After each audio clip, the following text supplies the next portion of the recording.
Hello dear he's and she's. I bought this keyboard at a flea market a couple of years ago for around the equivalent of $10. They'd originally been asking about $15, but being a place you can haggle, I got it down by a little bit. This is a Lesp model ID303. Lesp. Kind of sounds like someone with a lisp trying to pronounce Lisp. No offense. There was a reason they were probably trying to sell it, which when I got it back, I found our oh so wonderful made in China quality. Yeah, a few of the key switches weren't soldered all the way, and some had their leads bent under the switch, so yeah, I had to do a few repairs to get it working properly.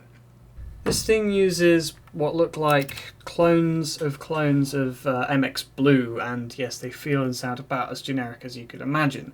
You've probably seen this in a couple older videos, but more recently I've been using this Dell AT102W, which yes, I'll get around to taking a look at some point. Now this isn't actually plugged in at the moment, and you'll learn why.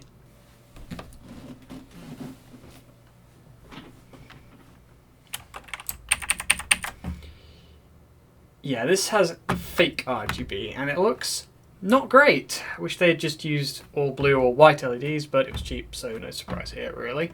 Yeah. It's a cheap, generic, unbranded keyboard. And I guess we ought to do a typing test on it.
Yeah, it's okay.